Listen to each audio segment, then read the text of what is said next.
वर्णानाम् अर्थसंग्रहाणां रसाणां छन्दसामपि मंगलानां च कर्तारौ वंदे वाणी विनायकौ।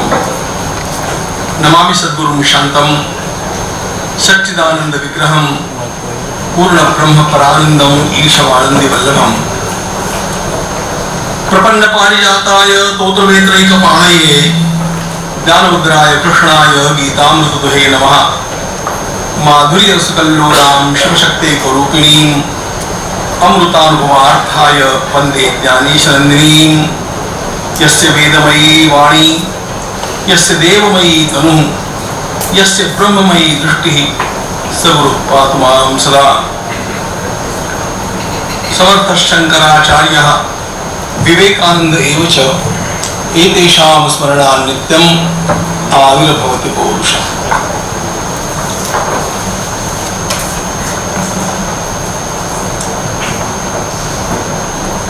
यदि हम लोगों को तेजस्वी भारत निर्माण करना होगा तो सबसे पहले हमें राष्ट्रभाषा का प्रयोग करना होगा। And therefore, even though I am accustomed to express myself in English, yet I would like to speak in Hindi only. It's our national language.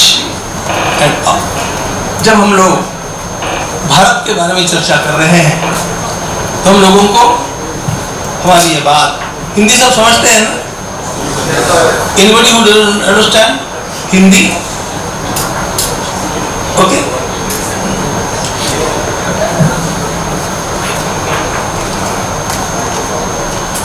Bhagwati Kamakhya माता के इस पवित्र परिसर में और गुवाहाटी विश्वविद्यालय के इस सरस्वती के क्षेत्र में आकर के मैं आज अपने को अत्यंत आनंदित आह्लादित अनुभव कर रहा हूं। सबसे बढ़िया बात यह है कि जिनके बारे में मुझे अत्यंत आदर है और हमारी संस्कृति के जागरण के अग्रदूत स्वामी विवेकानंद जिनसे सर्वाधिक आशा रखते थे, ऐसे युवक मेरे सामने मेरे भाई बहन बैठे हैं। मैं आप सबका अभिनंदन करता हूं। तेजस्वी भारत ये विषय मैंने अपनी ओर से स्वयं चुना। मैंने कहा कि मैं इसी विषय को लेकर के बात करूंगा क्योंकि जो स्वामी जी का सपना था वह एक ऐसा राष्ट्र खड़ा करना जो तेजोमय होगा और जिसका तेज ऐसा होगा जिसका वर्णन योग वासिष्ठ में किया गया, नमः शांताय तेजसे। जो तेज तो होगा लेकिन वो शांत होगा, विश्व का कल्याण करने वाला होगा, जगत को जलाने वाला नहीं होगा। प्रकाश तो देगा, उत्साह तो प्रदान करेगा, आवश्यकता होने पर संसार का संरक्षण भी करेगा। किया है हम लोगों ने। एक ही देश है हमारा मित्रों जिसने वैक्सीन को फ्रीली बांटा है, अनेक देशों के लिए फ्रीली।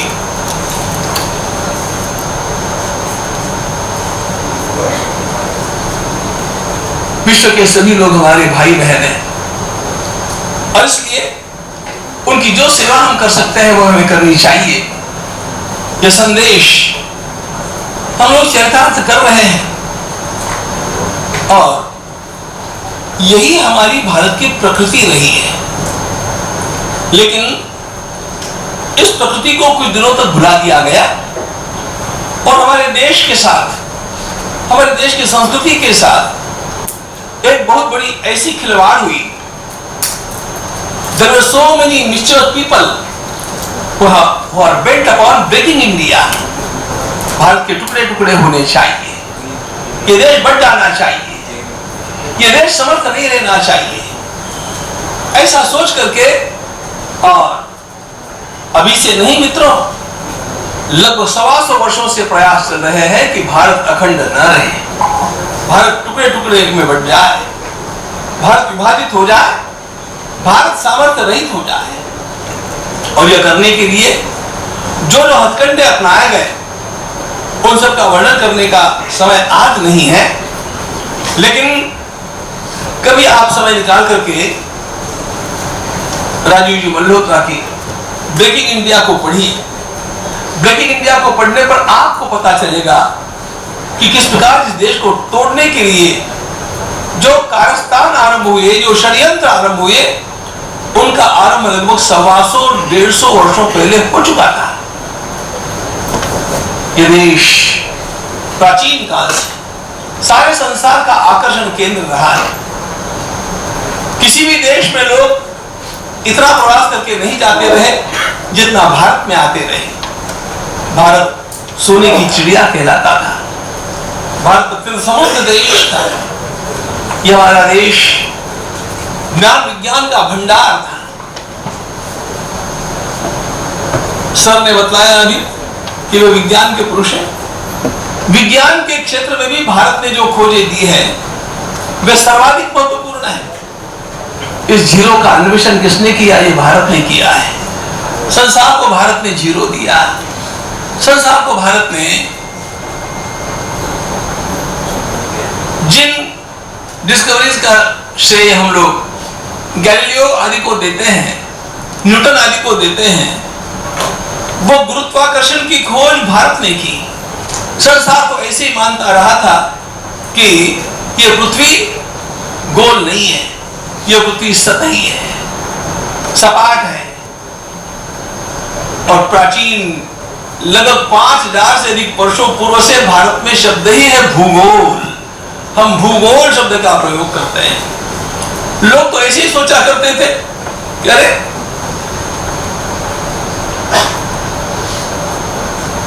पृथ्वी तो स्थिर है, सूरज चलता है।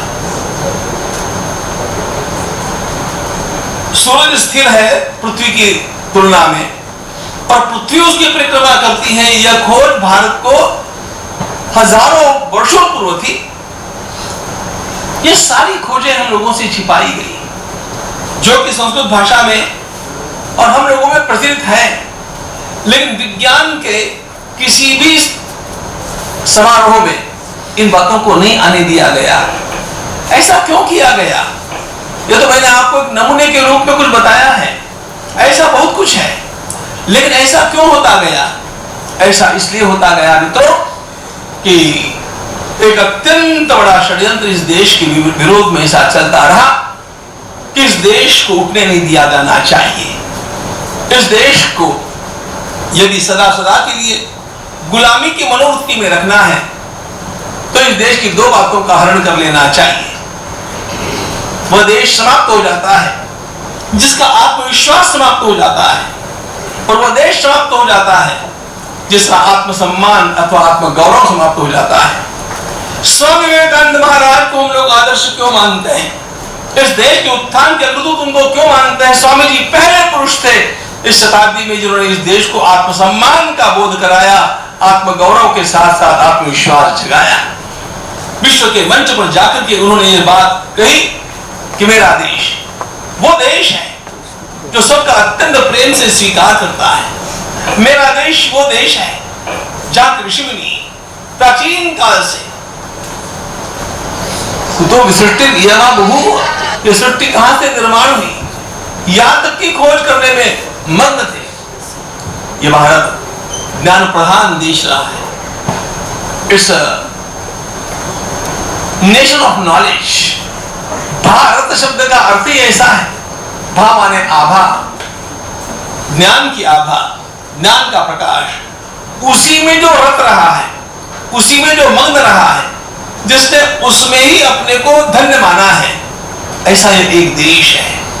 और इसी का परिणाम है कि देश ऐसा था।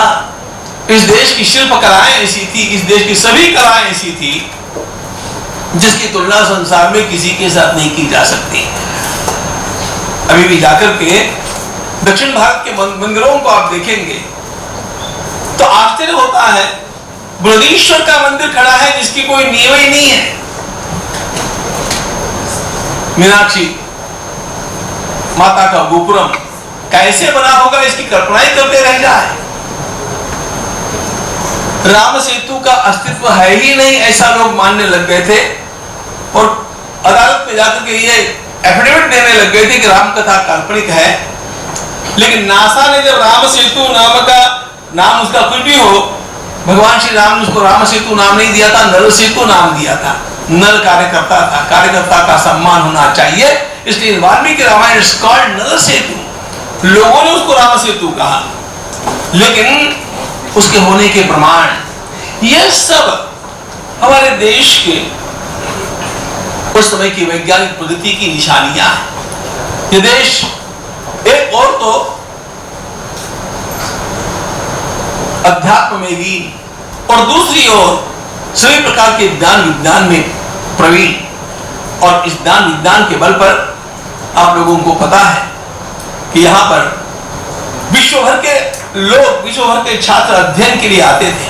हमारी नालंदा यूनिवर्सिटी, तक्षशिला यूनिवर्सिटी और इस प्रकार की लगभग 13-14 यूनिवर्सिटीज इस देश में थी, जहां पर पढ़ने वाले छात्रों की संख्या लाखों में थी। इतना इस देश का ज्ञान के साथ लगाव था, इतना इस देश का तेल के साथ लगाव था, और यह सब करते समय इस देश ने सर्वदा बुद्धि प्रामाण्य को महत्वपूर्ण माना। आप लोगों को पता है हमारी संस्कृति मूलतः वैदिक संस्कृति है, और चारों वेदों में सर्वाधिक महत्वपूर्ण मंत्र माना गया है गायत्री मंत्र। आप लोगों को पता है ये गायत्री मंत्र क्या मांगता है भगवान से? मुझे कामाख्या माता के पास जाकर के आप लोग क्या क्या मांगते मुझे पता नहीं, लेकिन दुनिया भर के लोग आकर के अनेक चीजें मांगते हैं। देहि सौभाग्यम आरोग्यम देहि परम सुखम रूपम देहि जयन देहि यशो देहि दिशो देहि पत्नी मनोरमाम देहि मनोवृत्तानुसार जो कुछ मांगना है मांगते रहते हैं। लेकिन इस देश के सर्वाधिक महत्वपूर्ण मंत्र में क्या मांगा गया? धियो यो न प्रचोदयात्, हे प्रभु हमें और कुछ नहीं चाहिए, हमारी बुद्धि को प्रकाश दो। यह देश बुद्धि के प्रकाश में रमने वाला देश है, और बुद्धि का प्रकाश ही तो वास्तव में तेज है। और इसलिए इस तेज को यदि हम लोगों को पुनः एक बार जागरूक करना है तो इसको जानना पड़ेगा। जो लोग अपना भूतकाल भूल जाते हैं, वे भविष्य काल का निर्माण नहीं कर सकते हैं, और इसलिए जब यह समारोह मनाया जा रहा है हमारे देश की स्वतंत्रता के अमृत महोत्सव के रूप में, हमारे देश को आजाद होकर के 75 वर्ष पूरे हो रहे हैं, और उसके निमित्त स्थान स्थान पर अनेक प्रकार के कार्यक्रम जब हो रहे हैं, तो मित्रों हम लोगों को उनको भी याद कर लेना चाहिए जिन लोगों ने इस देश को स्वतंत्र करने के लिए बहुत बड़ी कीमत चुकाई। आज हम लोग शांति से बैठ करके यहाँ पर सुन रहे हैं, बोल रहे हैं, इस विश्वविद्यालय में आप लोग पढ़ रहे हैं, स्थान स्थान पर अनेक प्रकार की हमारी प्रक्रियाएं चल रही है, लेकिन ये सब लाया किसने? ये सब उन लोगों ने लाया जिन लोगों ने इस देश के लिए, इस देश को स्वतंत्र करने के लिए अपनी सारी जवानी खपा दी, सब कुछ दांव पर लगा दिया, और यह कितने वर्षों तक चला। ध्यान रखना, हमारे देश का इतिहास आरंभ होता है। पहली बात तो आप लोगों को यदि वास्तव में इस देश के तेज को जानना होगा तो आपको इतिहास को अपनी दृष्टि से पढ़ना पड़ेगा, इतिहास को अपनी दृष्टि से देखना पड़ेगा। विदेशियों के द्वारा लिखे गए इतिहास बहुत सारे झूठ इतिहास हैं, और वे इसके ऐसे लिखे गए हैं कि कुछ ग्रंथों में ऐसी कल्पनाएं हैं कि सृष्टि को निर्माण होकर के केवल 3000 वर्ष हुए हैं, जबकि हम लोग इस बात को मान्य करते नहीं है, और विज्ञान तो बिल्कुल इस बात को मानेगा ही नहीं कभी। अरे लाखों लाखों वर्ष पूर्व की ये सब बातें, लेकिन अब धर्म ग्रंथ में ऐसा लिखा गया होगा कि सृष्टि को निर्माण होकर के, पृथ्वी को निर्माण होकर के केवल 3000 वर्ष हुए हैं, तो सारा इतिहास उन 3000 वर्षों में बैठाना पड़ेगा, और यदि ऐसा बैठाना पड़ेगा तो कितनी बातों को नकारना पड़ेगा। और लेकिन कुछ लोगों ने अपने संप्रदाय की बातों को प्रमाणित करने के लिए ऐसा किया, और हमारे इतिहास के साथ बहुत बड़ा खिलवाड़ भी कर दिया। लेकिन हमारे देश का इतिहास कोई 100-200 वर्षों का इतिहास नहीं है, ये हजारों वर्षों का इतिहास है। और 5000 वर्षों का इतिहास तुम लोगों के सामने स्पष्ट रूप से है। महाभारत को होकर के, भगवान श्री कृष्ण को होकर के आज इस वर्ष में 5124 वर्ष पूरे हुए हैं। भगवान श्री कृष्ण अंतर्धान होने का यह वर्ष 5124वां वर्ष है। और उसी शताब्दी में महाभारत का युद्ध हुआ था। महाभारत के समय क्या क्या था और भारत कैसा था, कभी तो भी समय निकाल करके आप महाभारत को पढ़िएगा। बाकी ज्ञान को छोड़ दीजिएगा, केवल महाभारत के ज्ञान को ही जानेंगे तो आप चकित रह जाएंगे।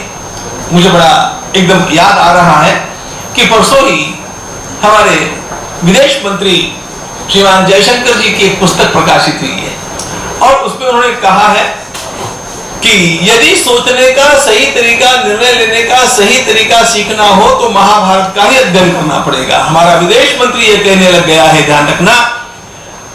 इसका अर्थ क्या है? इसका अर्थ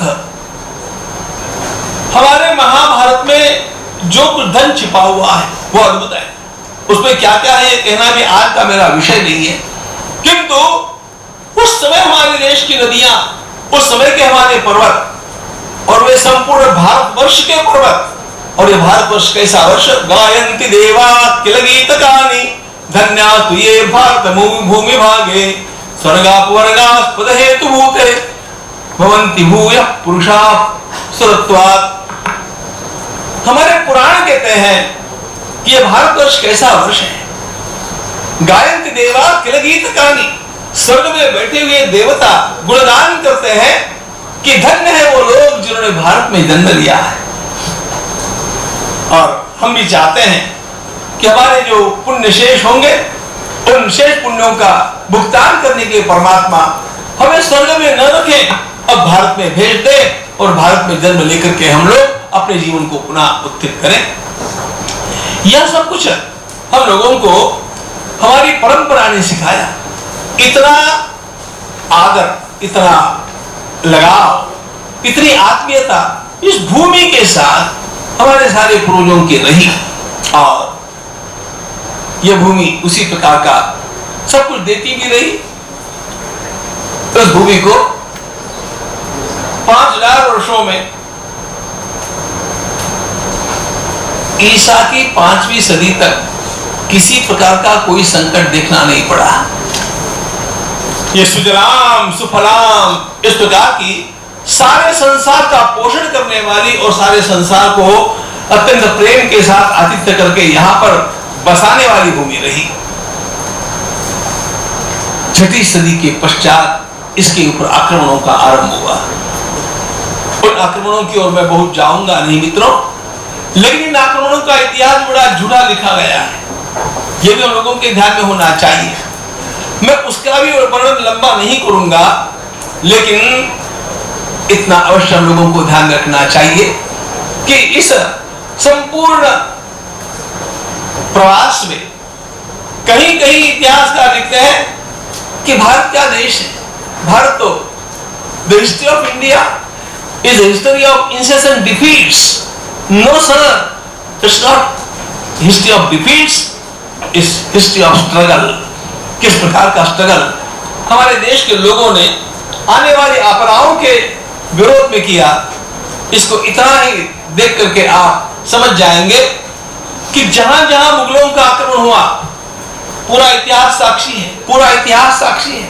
जहां जहां मुगलों का आक्रमण हुआ वहां वहां 75 या 100 वर्षों के भीतर उस देश की संस्कृति समाप्त हो गई।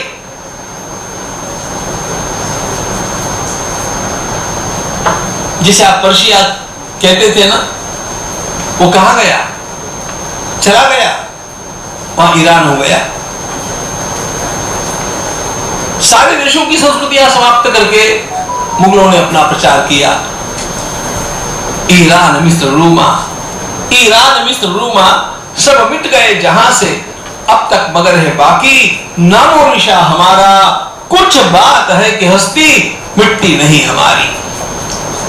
75 वर्ष 100 वर्षों तक भी मुगलों का आक्रमण होने के पश्चात जब देश की संस्कृति समाप्त नहीं हो जाती है, ऐसा सारे देश का इतिहास है।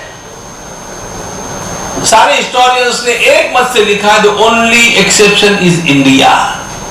यहां पर 700 वर्षों तक उनका राज होकर के भी यह देश जैसा का तैसा आज भी खड़ा है, और आज खड़ा यह देश अपनी पुनः दूसरी उड़ान भरने के लिए सिद्ध हो रहा है। यह कैसे हुआ? आज हम स्वतंत्र होकर के क्यों बैठे हैं? किसने ये सब किया? हम लोगों को याद करना चाहिए।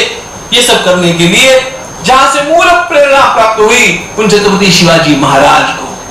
छत्रपति शिवाजी महाराज नेताजी सुभाष चंद्र बोस के प्रेरणा पुरुष रहे, स्वामी विवेकानंद के लिए प्रेरणा पुरुष रहे। परवर्ती सभी लोगों को शिवाजी ने प्रेरणा दी, क्योंकि शिवाजी ने मुट्ठी भर लोगों को साथ में लेकर के इस देश के उत्थान के लिए इस प्रकार का संघर्ष करके दिखाया, जो संघर्ष हमारे देश के इतिहास में एक तेजोमय अध्याय स्वामी विवेकानंद जी का एक वाक्य मैं आपको बतलाता हूं। चेन्नई की बात है। चेन्नई में कुछ लोग शिवाजी महाराज के लिए कुछ आलोचना की बातें बोल रहे थे, जो विदेशी पुस्तकों को पढ़ करके बोल रहे थे। स्वामी जी ने सावधान होकर के कहा, आप लोग क्या जानते हैं शिवाजी के बारे में? मैं बताता हूं आपको शिवाजी क्या है। और स्वामी जी एकदम से बोल गए, रामायण और महाभारत में जितने भी सद्गुणों का वर्णन किया गया है, उन सारे सद्गुणों की एक मूर्ति बनती है तो वो शिवाजी बन जाएगी। वो शिवाजी है। इतने बड़े प्रेरणा पुरुष छत्रपति शिवाजी महाराज, उन्होंने पुरुष इस देश को जगाया, अपने इस देश को तेज प्रदान किया। उनके पूर्व उनको प्रेरणा देने वाले विजयनगर का साम्राज्य, जहां पर एक सन्यासी जाकर के खड़ा हो गया था, श्रृंगेरी पीठ के 22वें शंकराचार्य विद्यानंद स्वामी महाराज वहां पर जाकर के बैठ गए और उन्होंने विजयनगर के साम्राज्य की स्थापना करवाई। विजयनगर का साम्राज्य एक सन्यासी की प्रेरणा से स्थापित हुआ साम्राज्य, ध्यान रखना। और राजा कृष्णदेव राय की बेला में तो या विजयनगर का साम्राज्य आसमान को छू रहा था। इतनी समृद्धि, जिस समृद्धि का कोई पार नहीं था, जिसका वर्णन करते करते लोग थक गए। इतनी समृद्धि इस देश विजयनगर में पाई, लेकिन उसका पतन हुआ। उसके पतन का कारण क्या था? उसके पतन का एकमात्र कारण ध्यान रखना, और यही कारण हमारे देश को पुनः सताता है, हमारे भीतर की फूट। हमारे भीतर की फूट पहला कारण। और राजा सब कुछ है ऐसा मान करके चलना, और राजा के गिरते ही बाकी कार्यकर्ता अपना काम छोड़ देते हैं, सैनिक भाग जाते हैं, इस प्रकार की स्थिति निर्माण होना। इस देश को जानना होगा, तो इस देश के तेजो बिंदु को भी जानना पड़ेगा, और किस कारण इस देश को ग्लानि आती है इसको भी समझना पड़ेगा। छत्रपति शिवाजी महाराज ने इसलिए अपने साम्राज्य को निर्माण करते समय एक बहुत महत्वपूर्ण काम किया, और वो काम ये था, उन्होंने उस अपने राज्य को शिवाजी का राज्य कभी नहीं कहा, ये भगवान का राज्य है। और कैसा तेज है मैं आपको बतला देना चाहता हूं। छत्रपति शिवाजी महाराज की मृत्यु के पश्चात और उनके पुत्र संभाजी महाराज को भी मार डालने के पश्चात 25 वर्षों तक उस भूमि को राजा नहीं था, राजा ही नहीं है। और औरंगजेब स्वयं जाकर के वहां पर पहुंचा है इस राष्ट्र को बदलने के लिए, जीतने के लिए। बिना राजा का देश लड़ रहा था, एक भी देहात खाली नहीं था जहां पर इन मुगलों का सामना नहीं किया गया। राजा नहीं, राजकुमार नहीं, सिंहासन पर कोई नहीं, और देश लड़ रहा है। क्यों? इसलिए लड़ रहा है कि सबको लगता है ये देश मेरा है, ये भूमि मेरी है, ये भगवान की सेवा का काम है, और इस काम में हम सब कुछ गवा दें तो भी कोई बात नहीं, लेकिन हमें ये करना चाहिए। बिना राजा के लड़ने वाली प्रजा आपको संसार में कहां दिखती है? बोलो। यह तेज, और यह तेज निर्माण जो किया छत्रपति शिवाजी महाराज की कार्यशैली ने निर्माण किया, और वही तेज आगे बढ़ता हुआ आपको दिखेगा। इस देश के ऊपर जब अंग्रेजों का राज आया और अंग्रेजों ने शिकंजे कस करके इस देश की संस्कृति को नष्ट करने का प्रयास किया, चंगेज खान आदि लोगों ने आक्रमण किया, लूट करके चले गए थे। मुगलों के आक्रमण ने हमारी संस्कृति का नाश करने का प्रयास किया, लेकिन मुगलों ने जो प्रयास किया वह प्रयास किया गया था आसुरी बल पर, शस्त्रों के बल पर। अंग्रेजों ने जो प्रयास किया वो कूटनीति से भी किया, शिक्षा को ही बदल दिया। और शिक्षा को बदलने के लिए उन्होंने आप लोगों को मैकॉले के और मैक्समुलर के वे पत्र मिलेंगे, वे सब उपलब्ध है, जिसमें उन्होंने ये साफ साफ लिखा है, India has been conquered once, it must be conquered again and the second conquest must be through education. हम लोगों ने भारत को एक बार तो जीता है, लेकिन भारत को पूरी तरह गुलाम बनाए रखने के लिए हम लोगों को आवश्यकता होगी शिक्षा पद्धति को बदलने की। और शिक्षा पद्धति कितनी बदल दी गई? यहां पर जन्मा हुआ हर व्यक्ति उसे अपनी मानसिक गुलामी का शिकार बना दिया गया। उसे यह लगने लग गया कि मेरे देश के मेरे पूर्वज सारे अनपढ़ लोग थे। आज भी हमारे देश के कितने लोगों को लगता है कि अंग्रेजों के कारण यहां पर सुधार आया, अंग्रेजों के कारण यहां पर एजुकेशन आया। मित्रों, मैं आपको एक गांधीवादी लेखक का नाम बतलाना चाहता हूं। कभी तो भी इन बातों को आपको पढ़ना चाहिए, उसके बिना आपके भ्रम जाएंगे नहीं। उन महान गांधीवादी लेखक का नाम है धर्मपाल जी। धर्मपाल जी की अभी अभी मृत्यु हुई, एक 15-20 वर्ष पहले, बहुत पुरानी बात नहीं है। लेकिन धर्मपाल जी ने अपना पूरा जीवन भारतीय संस्कृति का अध्ययन करने में लगा दिया और वो गांधी जी के एक वाक्य पर लगाया। गांधी जी ने एक भाषण किया था लंदन में, और गांधी जी ने लंदन में भाषण करते हुए अंग्रेजों के सामने एक बात कही थी, you people have destroyed the beautiful tree of education in India. आप लोगों ने मेरे देश की सुंदर शिक्षा का नाश किया। अब ये जो वाक्य गांधी जी का था, उसको पकड़ करके धर्मपाल जी ने स्वयं खोज करना आरंभ किया कि अंग्रेजों के पहले यहां पर कौन सी शिक्षा थी, और अंग्रेजों के पहले यहां पर शिक्षा थी कि नहीं थी, तो कौन सी थी, कहां थी। आश्चर्य की बात है कि इसके लिए सारा मटेरियल उनको अंग्रेजों से मिल गया, क्योंकि इस देश में अंग्रेजी शिक्षा का आरंभ हुआ है 1836 में। लेकिन 1836 से 18 वर्ष पूर्व अंग्रेजों ने इस शिक्षा को लागू करने से पहले पूरे देश का सर्वे किया, पूरे देश का सर्वे किया। यह सर्वे आरंभ हुआ और चलता रहा, और यह सारा किया हुआ सर्वे, जब हम लोगों को एक नई शिक्षा नीति यहां पर लानी है, तो प्रथम शिक्षा नीति क्या है और कितनी शिक्षा यहां पर है, इसका उन्होंने गैजेट में प्रकाशन किया। अंग्रेजों के गैजेट से इन सारी जानकारियों को लेकर के धर्मपाल जी ने पुस्तक लिखी है, द ब्यूटीफुल ट्री उसका नाम। कभी तो भी आप पढ़िएगा, प्लीज पढ़िएगा, तब आपको पता चलेगा कि मेरा देश कितना ज्ञान में लीन था। और अंग्रेजों के गैजेट से लिए हुए आंकड़ों के आधार पर धर्मपाल जी ने इस बात को प्रमाणित कर दिया था कि हमारे देश का एक भी जिला ऐसा नहीं था, नहीं एक भी गांव ऐसा नहीं था जहां पर गुरुकुल नहीं था। यह पूरा राष्ट्र गुरुकुलों से भरा हुआ था। छोटे छोटे स्थानों में गुरुकुल थे। इस देश में अनपढ़ कोई नहीं था। Can you believe? You simply can't because you are not taught it.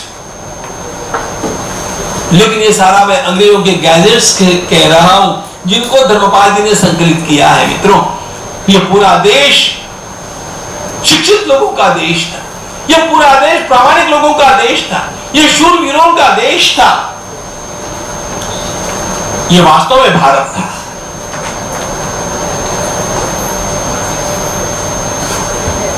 Dharmpal जी ने उस ब्यूटीफुल ट्री के माध्यम से, अच्छा फिर तो उनको और उत्सुकता होगी, तो पूरी संस्कृति का अध्ययन करने में उन्होंने अपना जीवन लगा दिया, और इतने अच्छे ज्ञान का भंडार हम लोगों को उन्होंने खोल करके दे दिया। धन्य है हम। मूल बात, अंग्रेजों ने हम लोगों की बुद्धि को मारना आवश्यक माना, क्योंकि उनको एक बात पता थी, शत्रुओं से मारने पर भी शत्रु पुनः जीवित हो जाते हैं। शस्त्रैर्हता तुरिपवो नहता भवन्ति, प्रज्ञाहता तुरिपवो सुहता भवन्ति। यदि शत्रु को समाप्त करना हो तो उसकी बुद्धि को मारना चाहिए, उसको प्रज्ञाहत करना चाहिए। अंग्रेजों ने हमारी बुद्धि को मार दिया, और बुद्धि को मार करके क्या किया? सबसे पहले हीन भावना तैयार कर दी, न्यूनगंड, inferiority complex for my own country. मेरा देश गुलामों का ही देश है, मेरा देश पराभूत देश है, मेरा देश पिछड़ा हुआ देश है। यह पिछड़ा देश नहीं था, यह गुलामों का देश नहीं था, यह पराभव सहने वाला देश नहीं था। मैं आपको यदि एक बात बोलूं तो आपको विश्वास होगा, ऐसा कभी नहीं हुआ कि संपूर्ण देश किसी भी परकीय सत्ता के अधीन था, ऐसा कभी नहीं हुआ। हमारे यहाँ पर मुगलों का भी राज जो चला, यह पूरा एब्सोल्यूट यदि चला है तो वह केवल 181 वर्षों तक चला है, और उस समय भी पूरा देश परतंत्र नहीं था, अंग्रेज भी नहीं कर पाए थे। लेकिन इन सारी बातों को जानने के लिए थोड़ा विस्तार से बोलने की आवश्यकता है। मूल बात, उसके पश्चात जब पुनः इस देश को स्वतंत्र करने का पर्व आरंभ हुआ, तो याद करो, आज जब हम स्वतंत्रता का उत्सव मना रहे हैं तो हम लोगों को कृतज्ञ होकर के उन लोगों को याद करना चाहिए जिन्होंने यह आजादी हम लोगों को प्रदान की। हम लोग भूल नहीं सकते हैं उस महान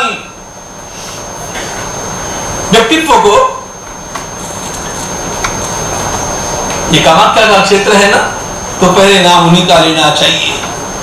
महारानी लक्ष्मीबाई, जिन्होंने चिढ़ करके कह दिया मेरी झांसी नहीं दूंगी, और उस एक सम्रांगना ने किस प्रकार का युद्ध किया उसका वर्णन करते करते अंग्रेज लोग भी दंग रह गए। बुंदेलो हरबोलो के मुख हमने सुनी कहानी थी, खूब लड़ी मर्दानी वह तो झांसी वाली रानी थी, खूब लड़ी मर्दानी वह तो झांसी वाली रानी थी। ये कैसी तेज सलाका है, तात्या टोपे, नाना साहेब पेशवा, उसके पूर्व मंगल पांडे, ये सब लोग इस देश को मुक्त करने के लिए अपने जीवन को न्यौछावर करके तो चले। लेकिन आप लोग कहां जानते उमाजी नाइक कौन था? उमाजी नाइक ने महाराष्ट्र में उससे 2500 वर्ष पूर्व विद्रोह करके अपना राज्य स्थापित कर दिया था, स्वयं को उमाजी राजे कहलाता था। और ऐसे उमाजी नाइक केवल वो अकेले नहीं थे, तमिलनाडु में, केरल में, देहरादून में अनेक स्थानों पर स्थानिक लोगों ने इस प्रकार उठ करके और इस देश को स्वतंत्र करने के लिए प्रयास किए। उन सब लोगों के नाम ही समाप्त कर दिए गए, क्योंकि इस देश के इतिहास को पुनः जागृत होने देना नहीं चाहते थे कुछ लोग। 1857 में जो भीषण युद्ध हुआ, उसके पश्चात बहुत दमन किया गया। वासुदेव फड़ के उठे, उन्होंने स्वयं इस देश को मुक्त करने के लिए प्रयास किया। कैसे हम भूल जा सकते हैं चापेकर बंधुओं को, जो तीन भाई थे, तीनों के तीनों भाई फांसी दिए गए इस देश को स्वतंत्र करने के लिए।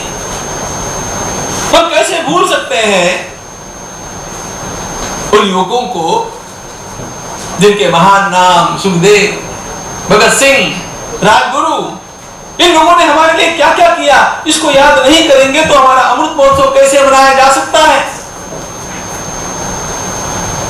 हम कैसे भूल सकते हैं बटुकेश्वर दत्त को? हम कैसे भूल सकते हैं बारीन्द्र घोष को? हम कैसे भूल सकते हैं इन सब के साथ लेकर के इन सब का मार्गदर्शन करने वाले स्वातंत्र वीर सावरकर जी को? इन लोगों के अंतःकरण में केवल एकमात्र अत्यंत जाज्वल्य ज्वाला जल रही थी कि हमारा कुछ भी हो जाए, तेरा वैभव अमर रहे मां, हम दिन चार रहे न रहे। अरे जिस समय, जिस उम्र में, जिस आयु में हम लोग करियर का विचार करते हैं, सुखोभोगों का विचार करते हैं,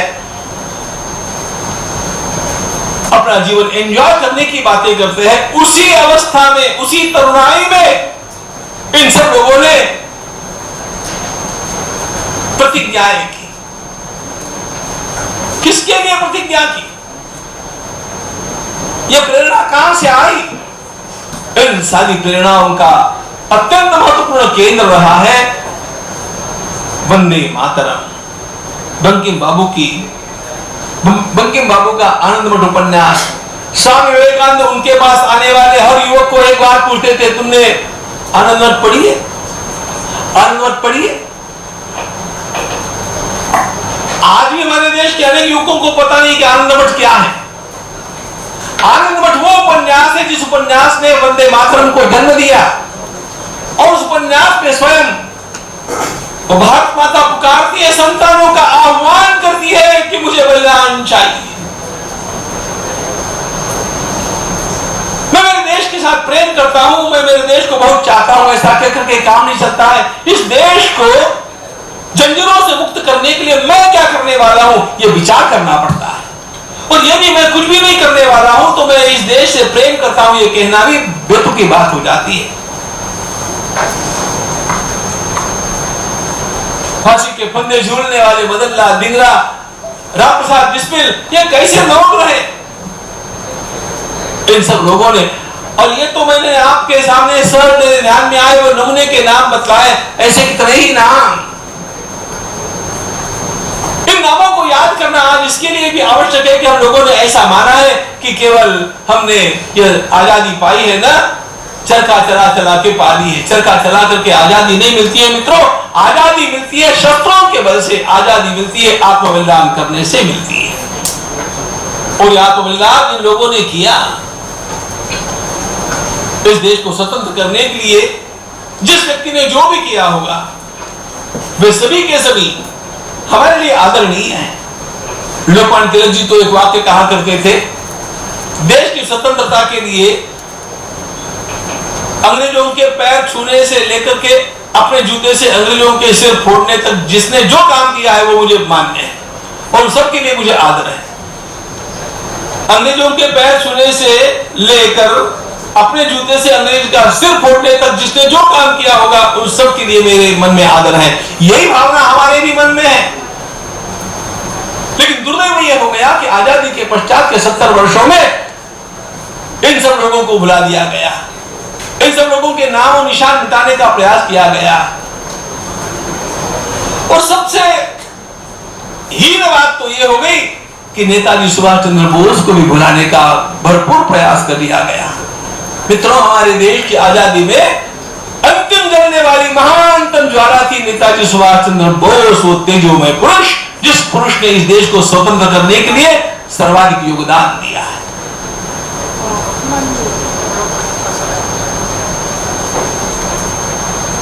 देश को स्वतंत्र क्यों किया गया पता है आपको? उस समय के प्रधानमंत्री एटली ने जो अंग्रेजों की पार्लियामेंट में अपना एफिडेविट दिया है और जो पहला कारण दिया है, पहला कारण, the Indian army is no more loyal to the government. Bharat की सेना अब हमारे साथ निष्ठा नहीं रखती है। क्यों? ये निष्ठा कहां से उनकी नष्ट हुई, किसने की, कैसे की? इसके लिए नेताजी ने महान कार्य किया। इस देश के बाहर वो चले गए, जर्मनी में गए,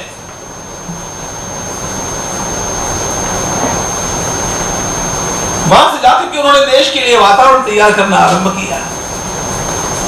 जिस कार्य के लिए बाहर, देश के बाहर जाने वाले वे पहले नहीं थे। हम नहीं भूल सकते हैं मैडम कामा को, जिन्होंने पहला तिरंगा यूरोप में फहराया। हम नहीं भूल सकते हैं श्यामजी कृष्ण वर्मा को, जिन्होंने सारे के सारे क्रांतिकारकों को आश्रय दिया। कैसे भूल सकते हैं लाला हरदयाल जी को, इंडिया हाउस को केंद्र बना करके और संपूर्ण लंदन में और विदेशों में देश की, भारत की स्वतंत्रता के लिए प्रयास करने वाले इन सारे लोगों को भुलाया नहीं जा सकता। आप लोगों को पता है आजाद हिंद सेना की स्थापना किसने की थी? सब लोग बोल देते हैं कि सुभाष बाबू ने की होगी, उन्होंने की थी। आजाद हिंद सेना की स्थापना रासबिहारी बोस ने की थी। रासबिहारी बोस ने काम को सुभाष जी को सौंप दिया और यह कहा कि तुम क्या कर रहे हो जर्मनी में, जापान में चले आओ। ये जो काम होने वाला है देश को स्वतंत्र करने का, ये पश्चिम में बैठ करके नहीं होगा, ये पूरब से आरंभ करना पड़ेगा।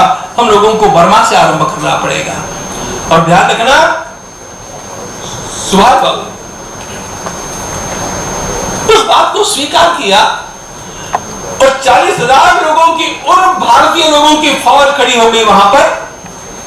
और जिस फौज ने स्वयं भारत के ऊपर आक्रमण किया, भारत के ऊपर नहीं किया, भारत को मुक्त करने के लिए, अंग्रेजों की जंजीरों से तोड़ने के लिए किया।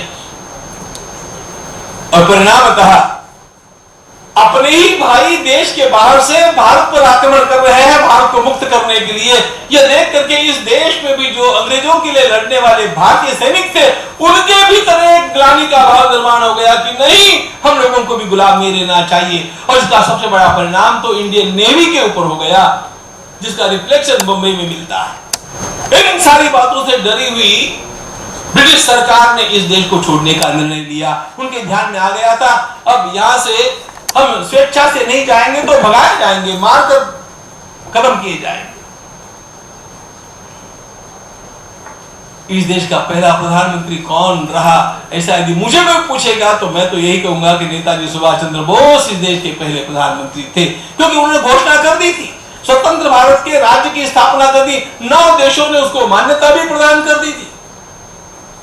आपको पता है कि अंडमान निकोबार ये द्वीप सबसे पहले मुक्त किए गए थे, मणिपुर पर आकर के और झंडा फहराया गया था, सिंगापुर में फहराया गया, फिर मणिपुर में आकर के फहराया गया। इस ओर से जो चली हुई धारा है वो दिल्ली तक पहुंचने में विलंब लगने वाला नहीं है। ऐसा सोच करके अंग्रेजों ने विचार किया कि अब जाना ही आवश्यक है। मैं ये सारी बातें इसलिए कह रहा हूं कि ये सारी बातें हम लोगों से छिपाई गई। नेताजी की तो सब कुछ बातें छिपाई गई। 70 वर्षों तक जो कुछ हम लोगों को पढ़ाया गया, उस पढ़ाए गए इतिहास को भी तराशने की आवश्यकता है, जांचने की आवश्यकता है। लेकिन मित्रों, जो हुआ हुआ, जिसने जो कुछ किया किया। अब हमारा देश, हम केवल भूतकाल के तेज की बात क्यों करें, हमारा देश वर्तमान में भी तेजस्वी जीवन क्या होता है इसका एक नमूना बनकर के रह गया है। किसने सोचा था कि 370 धारा हट जाएगी, लेकिन इस देश ने हटा करके दिखा दी। अमेरिका के भी ध्यान में नहीं आया था कि पोखरण में इस प्रकार का कोई अणु परीक्षण हो सकता है। जिस समय माननीय अटल जी की पंतप्रधान की पाली में पोखरण में अणु का विस्फोट हुआ, सारा संसार स्तब्ध था कि भारत अणु विस्फोट कर सकता है, उसका परीक्षण कर सकता है। और मूल बात, किसी के कानों तक जू तक नहीं देंगे, किसी को पता नहीं चला। सारे संसार की सिस्टम को झांसा देकर के भारत ये काम कर सकता था। माननीय इंदिरा जी ने भी क्या किया, उन्होंने स्वयं सियाचिन को बचा लिया। और सियाचिन को बचाने के लिए उन्होंने जिस ढंग से ऑपरेशन मेघदूत किया, आप लोगों को इन बातों को जानना चाहिए। आज सियाचिन अपने हाथ में है, इसलिए ये हमारे दोनों पड़ोसी चुपचाप, नहीं तो दोनों पड़ोसियों का भक्ष हम बन जाते। ये भारत के तेज के बिंदु है मित्रों, और भारत का सर्वाधिक तेज प्रकर्ष से अब निश्चित रूप से निखरने वाला है, क्योंकि अयोध्या में राम जी का मंदिर बनना आरंभ हो चुका है। राम हमारे देश के मूल तेजों में पुरुष है। इस देश की प्रेरणा राम की प्रेरणा है, और यह अयोध्या का मंदिर है 500 वर्षों के संघर्ष के पश्चात बन रहा है। अरे छोटी सी जमीन का टुकड़ा है वो, इस छोटी सी जमीन के टुकड़े के लिए 500 वर्षों तक एक समाज लड़ता रहा, और 3 लाख से अधिक लोग वहां पर अपना बलिदान दे चुके हैं। क्या ये तेज नहीं है मित्रों? तेज है, आग है, इसीलिए यह देश आज भी जीवंत है, यह संस्कृति आज भी जीवंत है। अंतिम बात मैं कहना चाहूंगा, यदि इस तेज को धारण करना है, यदि इस तेज को बचाए रखना है, विश्व कल्याण के लिए भारत के इस तेज को बचना आवश्यक है। और यदि इस देश को बचाना है तो सबसे पहली एक बात हम लोगों को करनी पड़ेगी, किसी भी प्रकार की फूट हम लोगों में नहीं होनी चाहिए। भारत एक होना चाहिए, संपूर्ण भारत एक बनकर के तन करके खड़ा रह जाए। मेरी उपासना पद्धति कोई भी हो, मेरा धर्म कोई भी हो, मेरी भाषा कोई भी हो, मेरा संप्रदाय कोई भी हो, इन सारे भेदों को हम भुला दें। डॉक्टर अंबेडकर जी का एक वाक्य मुझे बहुत अच्छा लगता है। एक बार चर्चा चली थी और किसी ने कहा कि हम लोगों को यह सोचना चाहिए कि मैं पहले भारतीय हूं, I am first Indian and then a Hindu, I am first Indian and then a Muslim. Ambedkar ji ने कहा wrong, I am first Indian and last Indian and Indian only. मैं केवल भारतीय हूं। ये भारतीयता का रस हम लोगों को प्राशन करना चाहिए। हम एक हैं। ये देश हारा केवल फूट के कारण हारा है। कोई तो भी गद्दार हम लोगों के भीतर से निकला जिसने शत्रु की साथ दी और उसके कारण ये देश हारा। इस देश के तेज को जब जब ग्रहण लगा, अरे सूर्य को भी ग्रहण लगता है, इस देश के तेज को ग्रहण लगा, वो फूट का लगा है, भेद का लगा है। हम लोग जाति पाति में बट करके, संप्रदायों में बट करके, भाषाओं में बट करके, और हम लोग किसी प्रकार का कलह निर्माण नहीं करे। जाति पाति या ठीक है, भाषाएं सारी ठीक है, सारे संप्रदाय ठीक है, लेकिन ये सब भारत माता के एक छोटे छोटे अंग है। इस बात को जान करके हम भारत माता को देवता मान करके चले और अंतरंग में केवल एक बात रखें, जैसा कि स्वामी विवेकानंद महाराज ने कहा था, आसिर तो हिमाचल भारत माता मेरी देवता है। उसकी सेवा के लिए मेरा जीवन है और उसकी सेवा का साधन समरसता है। उसकी सेवा का साधन सबके साथ प्रेम का व्यवहार है। विदेशी मित्रों ने स्वामी जी से पूछा था, स्वामी जी आपने हम लोगों के लिए इतना किया, हम आपके लिए क्या करें? स्वामी जी ने एक ही शब्द में उत्तर दिया। विदेशी मित्रों ने पूछा, विदेशी शिष्यों ने पूछा, हम आपके लिए क्या करें? स्वामी जी ने एक ही शब्द में उत्तर दिया, if you want to do anything for me, do just one thing, love India and love India, that's all. Bharat से प्रेम करना सीखो, भारत की मिट्टी से प्रेम करना सीखो, भारत की जनता से प्रेम करना सीखो, भारत की परंपरा से प्रेम करना सीखो। इतना आ गया तो तेज अपने आप जागृत होगा। तेज इस भूमि का स्थायी भाव है, वो पुनः जागृत करने की आवश्यकता है और वही कार्य आप सब लोग, हम सब लोग मिलकर के करें, यह आज अपेक्षित है। स्वतंत्रता का अमृत महोत्सव हम मना रहे हैं। सबसे बड़ा अमृत हम लोगों के लिए है ये समरसता। सबसे बड़ा अमृत हम लोगों के लिए है एकता। एक भारत श्रेष्ठ भारत। भारत एक बने और उत्कर्ष करता जाए, इसी में विश्व का कल्याण है। क्योंकि भारत ने कभी किसी का विरोध नहीं किया, भारत ने कभी किसी के ऊपर आकर, ये भी भारत का एक धीरोदात्त तेज सत्व गुण है। हम किसी के विरोधक नहीं है, हम सबके प्रिय विश्व बंधुत्व ये हमारा स्थायी भाव है। और इसलिए मित्रों हम लोग इतना अवश्य करें और ऐसा होकर के रहेगा, ऐसा लगता है। जिस दिशा में हम लोग आज बढ़ रहे हैं वो दिशा इसी प्रकार की है कि बाकी सारी बातें जाएंगी, ये छोटे मोटे प्रश्न समाप्त हो जाएंगे और हमारा देश उस स्थान पर, विश्व गुरुत्व के स्थान पर जाकर के विराजमान है। ये हम अपने जीवन में अपनी आंखों से देख सकेंगे। ये उथल पुथल उत्ताल लहर पथ से न डिगाने पाएगी, पतवार चलाते जाएंगे, मंजिल आएगी। धन्यवाद।